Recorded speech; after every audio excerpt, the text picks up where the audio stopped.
Salut et bienvenue au Snowboard Garden Festival. On est ici avec toute l'équipe du Cheveu sur la Langue pour vous faire vivre ce moment un peu particulier à Grenoble. Antoine, un petit mot à ajouter? Écoute, grosse soirée, on est au Palais des Sports. On va faire énormément d'interviews ce soir, des amateurs, des snowboarders, des skieurs. Énormément de mots en heure, donc voilà, excellent et ça va être super.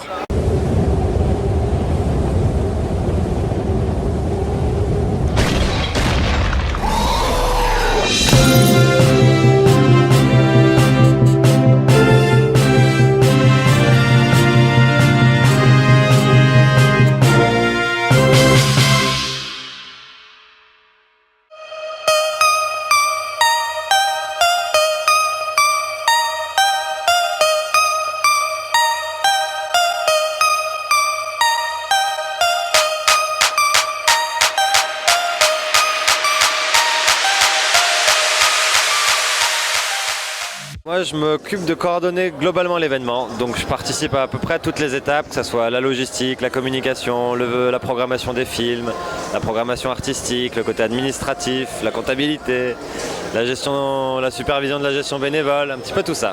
En fait, on a une asso derrière tout ça, Amina est la présidente, et on a une centaine de bénévoles qui s'impliquent toute l'année, et moi j'ai été le premier salarié de l'association pour pouvoir travailler sur tout. Sur l'instant présent, il y a vraiment déjà pas mal de monde à l'heure qu'il y a. On voit qu'il y a un petit peu de queue. On sait que nous, on a programmé des artistes vraiment hyper importants ce soir et on sait que beaucoup de gens sont excités de venir. Donc voilà, on n'en est qu'au début. Il y a beaucoup de monde qui va arriver et nous, on est ravis d'accueillir tout ce monde-là. L'ambiance, elle dépend aussi beaucoup du public et on s'est rendu compte au fil des années que l'événement, il a toujours été sur 3 jours, jeudi, vendredi, samedi. Le jeudi, c'est hyper étudiant, hyper jeune. Le vendredi, c'est pas mal after work et des sorties peut-être pour un âge un peu plus élevé. Mais il y a tout le monde aussi qui vient, mais le samedi après, à côté de ça, c'est très familial. On ouvre à 14 h, on a beaucoup de kids, beaucoup de jeunes. Donc c'est vrai que ça aussi, quand on a des clientèles différentes, ça fait aussi un public différent et puis une ambiance différente. Mais c'est aussi le Snowboard Garden Festival qui veut ça, parce qu'on veut accueillir un petit peu tout le monde et mettre tout le monde dans cette même dynamique de culture glisse. Est-ce que les skieurs sont mal vus par les snowboarders ou est-ce qu'il y a une ambiance soudée? Ah, c'est une bonne question ça. Non, on les accueille avec grand plaisir, qu'ils voient enfin un petit peu des trucs stylés.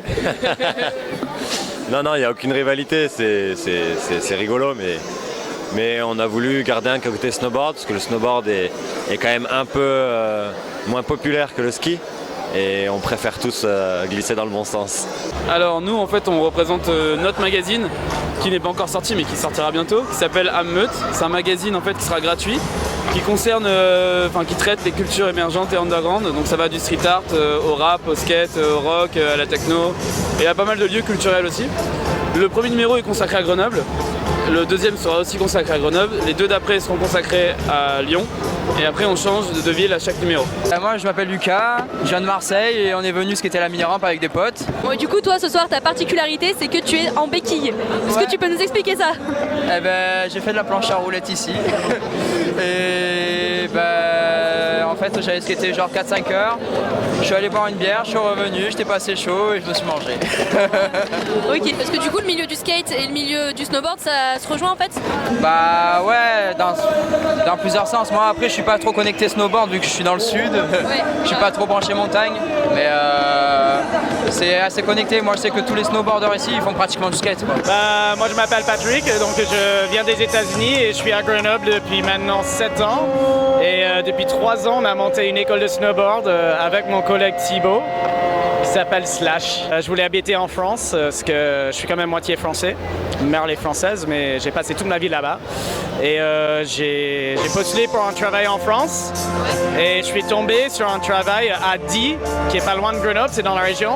J'ai tellement aimé que je voulais rester. If it's for anybody that's coming to Grenoble, come see us and come try and learn snowboarding with us. It's a lot of fun.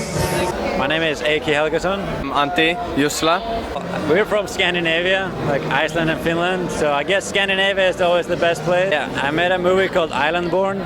So it's basically a movie about me actually. It's like a joke documentary about me.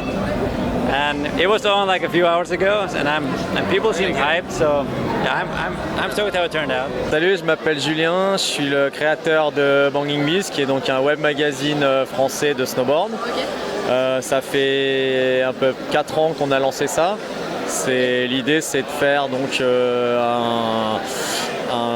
web magazine où on crée pas mal notre propre contenu, donc on insiste pas mal sur la création de contenu vidéo en poussant la scène française.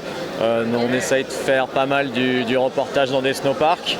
En prenant des riders de la scène française, en se faisant des journées où on montre un peu le snowboard. On veut un angle assez ludique. Voilà, c'est pas forcément mettre que des tricks de fou, c'est montrer vraiment le côté ludique au snowboard. Le but des vidéos qu'on fait, c'est de donner envie aux gens d'aller faire du snowboard. Est-ce que vous êtes tous des anciens riders ou pas anciens d'ailleurs?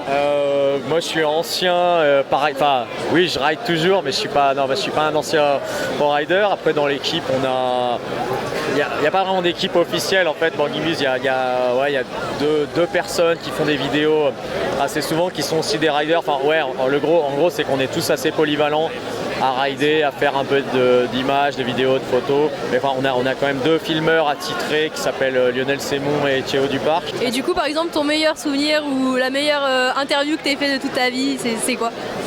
Quelque chose qui t'a marqué ou pas?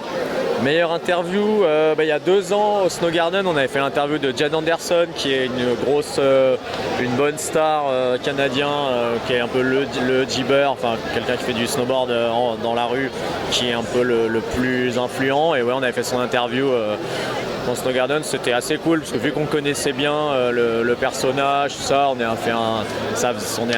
c'était pas que les questions bateau, puis c'était un peu rentré dans l'univers du gars et on a fait l'interview en vidéo. En plus, c'était pas mal.